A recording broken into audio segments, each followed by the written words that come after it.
Our next speaker here is Siddhartha Vaidyanathan, who is popular as a cricket writer for ESPN Cricinfo, and he writes his first book, which is a fiction set in Bangalore. Brilliant in its observations of a motley cast of characters and finely calibrated for humor and sadness, What's Wrong with You, Karthik is a poignant, exuberant debut from a writer of rare caliber. Thank you for joining us, Siddhartha. And Thank you for Siddhartha having me. and Siddhartha will be in conversation with Aparajitha Sankar, who is currently a student of English at the University of Calgary. She enjoys anything related to literature and art and has been a part of the organizing committee for the Bengaluru Poetry Festival and Kovai Bukalata. She enjoys combining her love for reading and writing through film, drama, and special effects makeup. Thank you for joining us, Aparajitha, and over to you.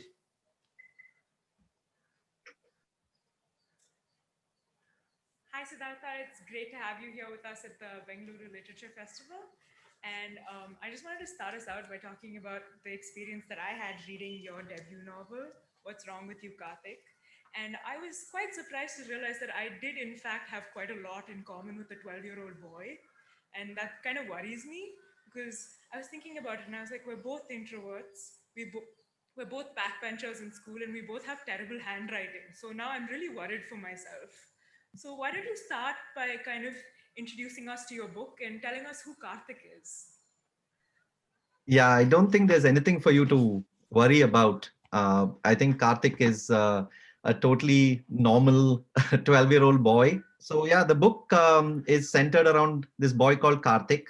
He's 12 years old and he has recently moved from alternative schooling, a school that didn't really emphasize competition and exams and things like that, into an elite school, which expects students to ace exams and be the best at everything they do and be the top sportsman and everything. So you're expected to be the best. So Karthik is facing that change. He's also from a largely conservative family, South Indian, upper caste, conservative family.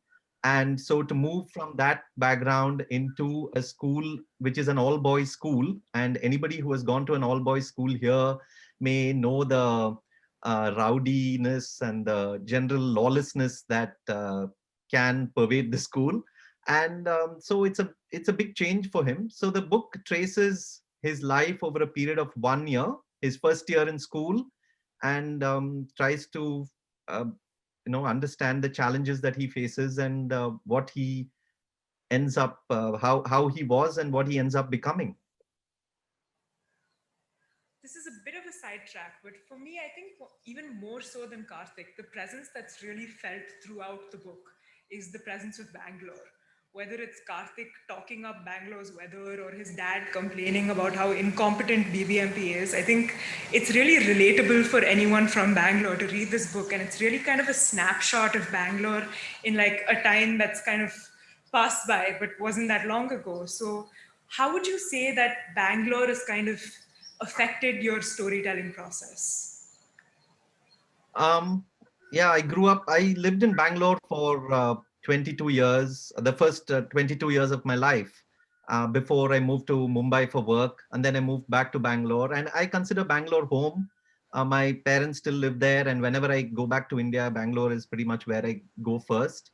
And I think what you say is absolutely right. The Bangalore, that where the book is set, is a city that largely doesn't exist anymore. You can still find pockets of it in many places, but I wanted to bring out a few things that we have lost in Bangalore. So, if you notice in the book, I don't really mention any landmarks or any roads or any particular restaurants or anything that people talk of when they talk of Bangalore. I wanted to bring out the feel, and what was the feel like for a young boy in the early 90s of living in Bangalore. And the weather was a huge deal because I mean, the weather is still a huge deal, but the weather was a big deal then, especially when you had relatives living in Madras, as it was then, or Hyderabad.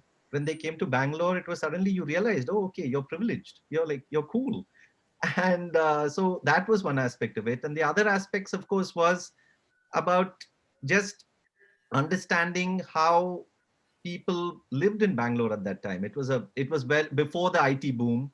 It was before traffic was the front and center of conversation.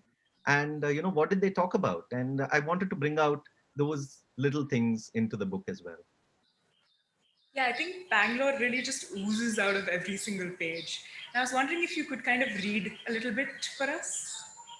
Yeah, so definitely, I wanted to. So as you said, Bangalore is there throughout the book, and you sometimes may not feel it.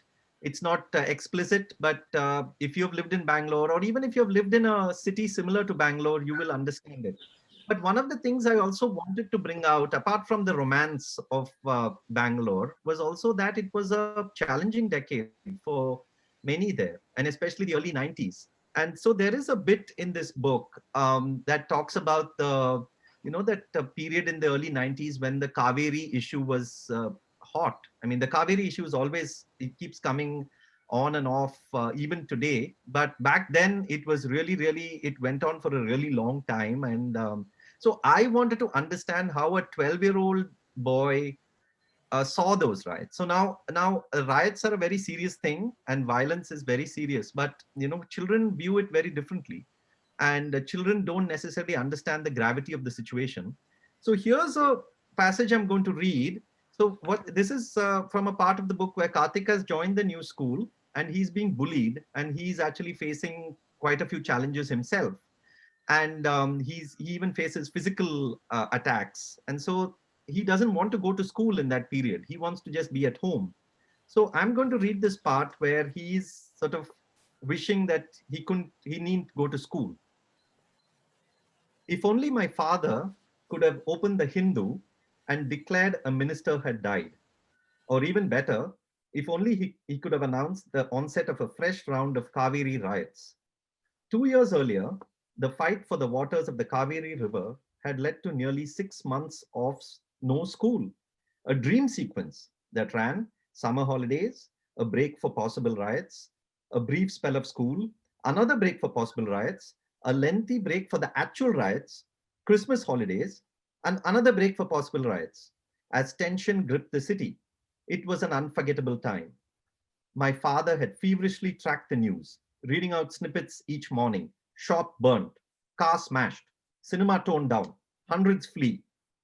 Thousands and thousands of jobless idiots were prowling the streets, waving the state flag, screaming slogans, beating up honest Tamil laborers, and burning shops owned by God fearing Tamilians, he had claimed. My mother trembled. It's all going to be fine, she said. Understood? Yes, ma. But if someone stops you and asks for your full name, what are you going to say? I nodded, suggesting that I knew the answer. Don't go and blurt out Subramanian, okay? No final N. Subramanya, okay? Always say Subramanya. Karthik Subramanian, the Tamilian, was in grave danger. Karthik Subramanya, the homeboy, was safe in Bangalore. Karthik, of course, nobody could place. Every other boy, either side of the Kaveri divide, answered to that name. That is a lovely passage, and I think it really kind of illuminates the mindset of a 12-year-old. But now that I think about it, I think 12-year-olds in 2020 are not as happy about having 6 months off from school. They're dying to get out of home. Yeah, I think they've had too long now. Yeah. Another kind of important part of the book that I wanted to really talk about is Karthik's home life. His school life, obviously, he's being bullied, he's having some troubles, and Karthik is a pretty shy kid. I think you can tell that with the kind of interiority that he has in his book. And home is his solace, his room is his solace, and he's surrounded by his family.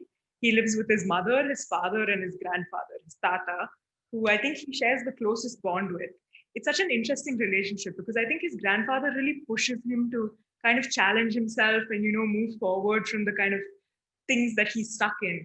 And I just, when I read the descriptions of his tata, I was honestly reminded of my own grandmother, especially the way whenever Karthik leaves the house, his grandfather catches him and says, "You can't say that you're leaving. You have to say that you're leaving and coming back." And that's exactly what my grandmother used to say. So I was just laughing. So could you tell us a little bit more about kind of Karthik's relationship with his grandfather? Yeah, so I wanted to have a grandfather character in there for two reasons. One is I was very close to my own grandfather, And both my parents were working parents, and so when my grandfather was alive, I ended up spending a lot of time with him in the summer holidays, or even when I came back from school. And my grandfather was he was a very generous and kind man. By the way, I must inform readers that this grandfather has some similarities to mine, but he has a lot of differences as well.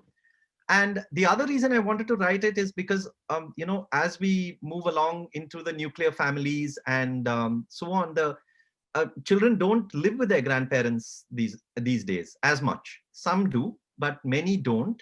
And many end up meeting them either once in a while, or they see them on FaceTime or WhatsApp, or it's changed. The relationship has definitely changed. So I wanted to write about a time when grandfathers and grandmothers stayed with their children. So yeah, one of the things about, it's interesting that you say that the grandfather pushes him, which is true. The grandfather's had a very difficult life, and by the way, the grandfather has only one leg. He lost a leg when fighting in the Second World War, and so he does push him. But some readers have also pointed out about the manipulative nature which he also has, where he's trying to get the best out of Karthik, but not necessarily thinking of Karthik's own, life and how that is affecting him. And there are stages in the book when Karthik tries to please the grandfather so much that he gets into trouble for that. And I don't want to give away too much, but Karthik is the kind of person who loves to please, and he loves to please everyone. And I'm sure all of us know that there is no way we are going to please everyone around us. And the moment we try, we get into trouble with one person or the other. And Karthik starts to realize that that's what happens. So yeah, so these are the aspects of it. But yes, I enjoyed writing the grandfather character the most, um, and also because this was the one character. I mean, I don't want to sound too this thing, but I just felt that this was the one character who I felt would not be there throughout. So I'm giving up a bit here, but I think anyone who has read a book will know that you have an old character in a book, the character will invariably die. So yeah, I knew pretty early on that the character will die. And yeah, so I got very fond of the character while writing him. I don't want to sound morbid, but the time that I laughed the most was possibly the fact that Karthik goes to school one day and he takes a puff out of a cigarette. And when he comes back home, he finds out his grandfather had a heart attack. So he thinks it's a direct correlation that every time he does something, it's a slight against God and his grandfather, and that he's going to kill him if he kind of deviates from the path even slightly. So Yeah, I think kids are filled with a lot of guilt anyway, and I had to bring that out. Kids end up blaming themselves for no reasons. I mean, if the parents are having a fight, the kids invariably think it's their fault, though they have nothing to do with it. And so I wanted to bring out the aspect of a 12-year-old where he is guilty for things that he has no control over, and that guilt actually eats into him for a long through the book. could you possibly read us a passage kind of about Karthik's Tata? Because I think those are some of the most beautiful passages in the book.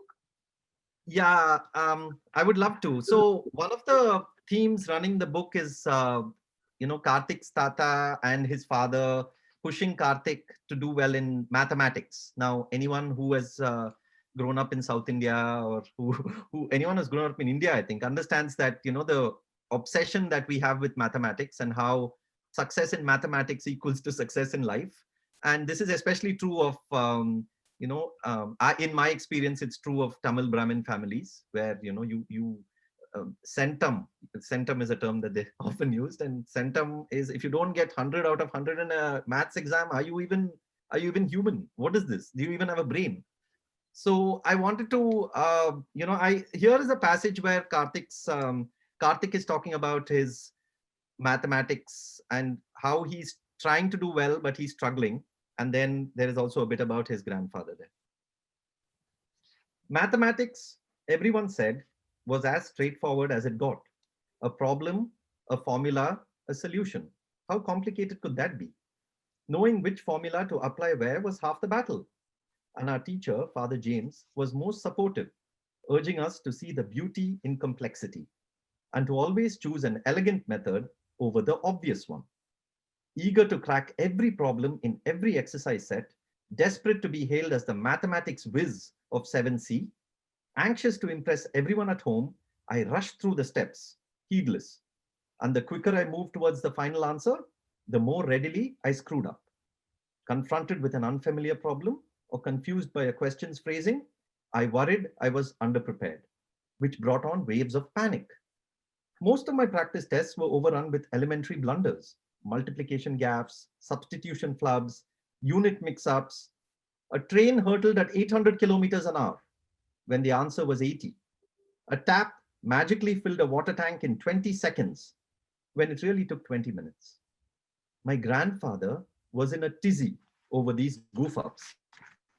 My father, a bachelor of mathematics, gold medal, master of statistics, distinction, and now a financial analyst for a multinational firm, was adamant that anything less than a perfect score in the Queen of Sciences was a sign of dimness.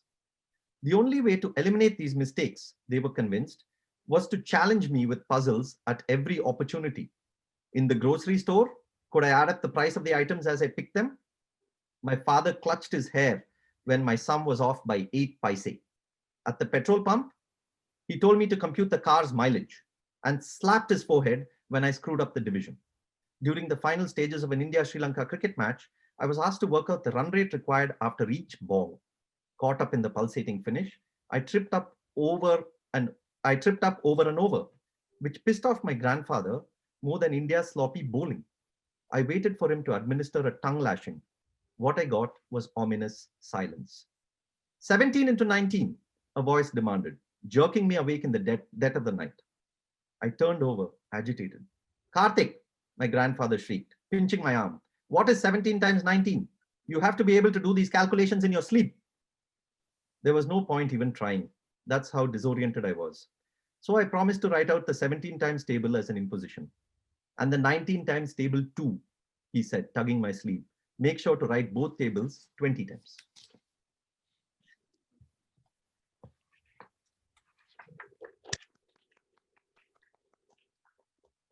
Thank you. And I think just to wrap it up, I have one last question for you. Yeah. I think maybe you could talk just briefly about your relationship with cricket and kind of how it affected this book. Yeah, sure. I mean, I stumbled into cricket writing. I'm an engineer who knew that pretty early that I didn't want to be an engineer and I didn't know what I wanted to do. But I stumbled into cricket writing thanks to luck and thanks to various other factors. I was the right place at the right time. I worked for Cricinfo for 5 years and I've continued to write on cricket off and on. Even though I've moved on now, I'm doing other things. So cricket has always been a major part of my life and sports in general. The book is set in 1993 and 94. And that was a time when, satellite TV was pretty much just about coming into India. And there was a feverish buzz around everything that came on TV. In fact, the book is set around the time when the Hero Cup happened, and all cricket fans will know about that famous Hero Cup. And the memories are still undimmed. I mean, the certain overs, certain spells, certain things. So it would have been odd for me to set a book in that time frame and not include sports in it and cricket in it. So yes, there is quite a bit of cricket. The grandfather is a cricket freak. Karthik also becomes a cricket freak because of that.